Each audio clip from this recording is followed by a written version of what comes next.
Hey guys and gals, it's your buddy Drew with Living History's Mysteries and Ferocious Feline Productions. You know, we keep hearing stories over and over about historical facts and evidence that modern historians, the Smithsonian, is hiding away. Little pieces of evidence in history or our origins or the origins of cultures that just seem to vanish. Today we're going to look at just such a thing. And it's not ancient history. A lot of these things were discovered during our period in history, the last 100, 150, 160 years.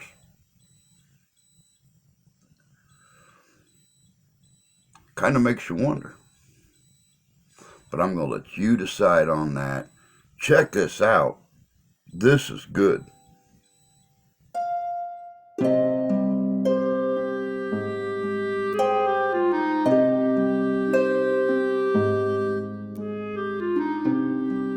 What would you say would have happened if Jefferson would have been proved right at the time? That Indians, there was more to Indians than just their hunting skill. Would things in America look differently today? Did anybody try to thwart, in science, did anybody try to thwart that? And why? Archaeologists now think that those Native Americans were dare I say, fairly advanced, possibly being able to extract iron and copper as well as mine it and then carry it great distances to trade it. If we knew that at the time, would we have treated Indians any better? They definitely deserved better, especially when you see the history that has been erased by science and the Smithsonian. Coming up. Advanced ancient civilizations once inhabited the North American continent, and this fact was common knowledge just 200 years ago. As Europeans moved northward from the Gulf in the 1530s and westward from Virginia after 1607 and westward from Plymouth Rock in 1620, they did learn that the place had been occupied for a long time by other people.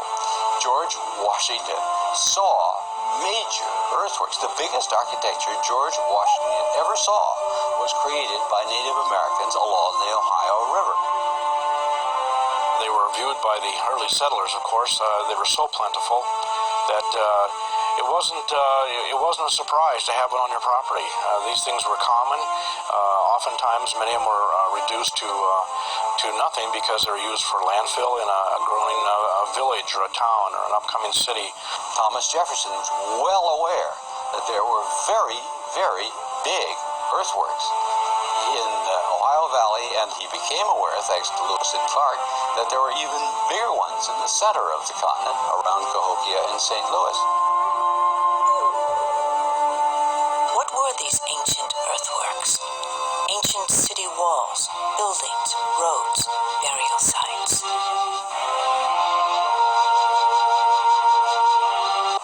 Some who authored the very first publications of the Smithsonian, or the earliest books on North American antiquities, described and illustrated things that would surprise most of us today.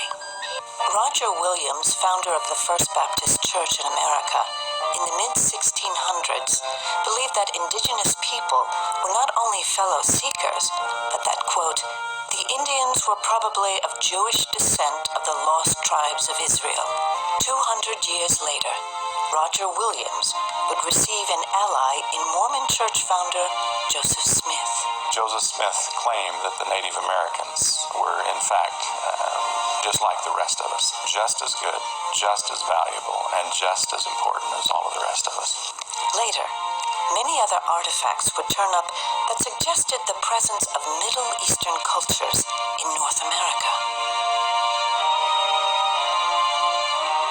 Protestant priests, Catholic fathers, Jewish rabbis were seeing these possible links between the Native Americans and ancient Israel. These links included written records that had possible tie-ins to the ancient world. Perhaps the largest documented religious artifact was this ancient city wall mound, recorded in Squire N. Davis's Smithsonian publication entitled Ancient Monuments of the Mississippi Valley. Thankfully, some artifacts in ancient cities yet remain, such as these once city walls intentionally preserved as mounds in a golf course in Newark, Ohio. Not just high math, but these sites are lined up primarily with the lunar calendar. They had high math, they understood geometry, and because of the lunar calendar, they also understood the heavens, astronomy.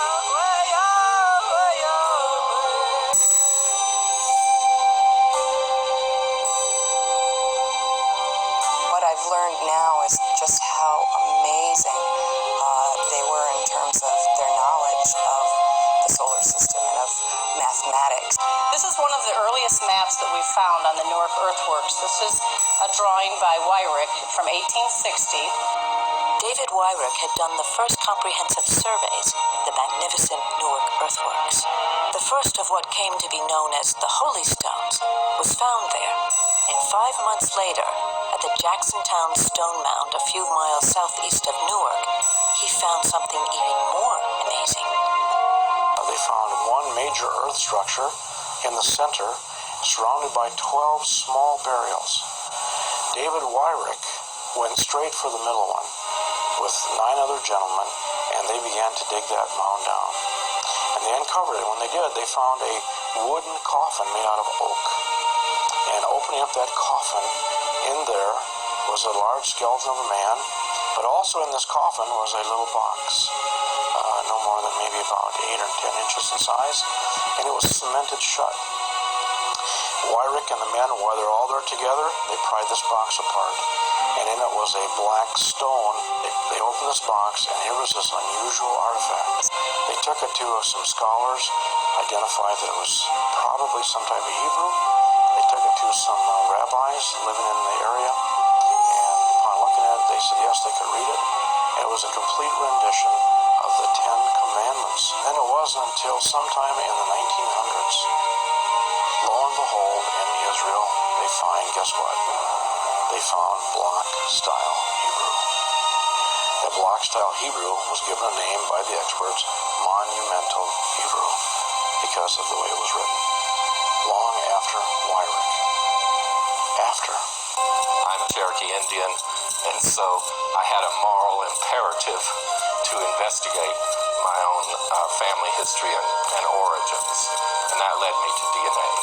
Haplogroup X is really a fascinating story because the X-Files of Native American genetics, because it burst on the scene in 1998. Scientists didn't want to believe it, but they found a new haplogroup among the Indians of the Great Lakes in particular, and that was haplogroup X.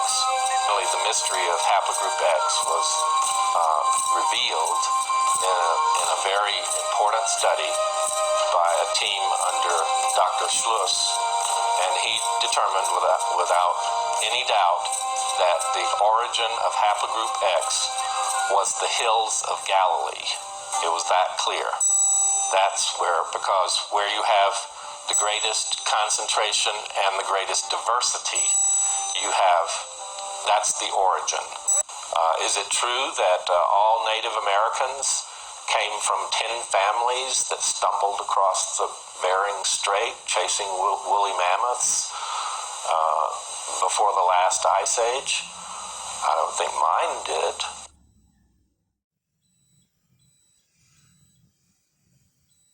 Welcome back.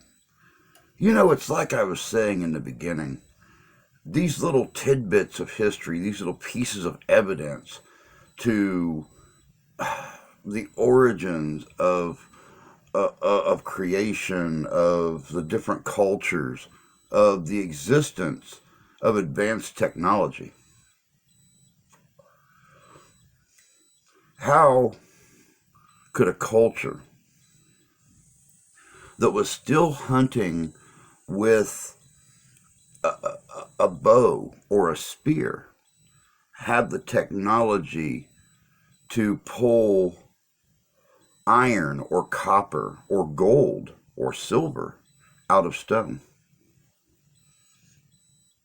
What about the stories of the Native American cultures being direct descendants, having that DNA type of the lost tribes of Israel? It's easily proven, and it has been proven, but how is it possible? These and more questions are those mysteries that I like to get into, that I like to search out and find the proof. And I'm going to keep looking because I'd like to know what happened to the lost tribes of man. Are different cultures from around the world actually those lost tribes that vanished from the Holy Lands all those years ago?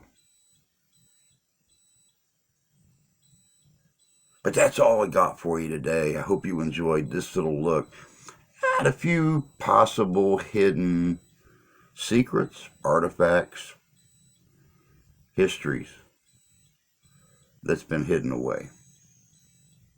Until next time, take care of yourselves. Take care of each other. God bless you. God love you. We do. And we'll see you out there.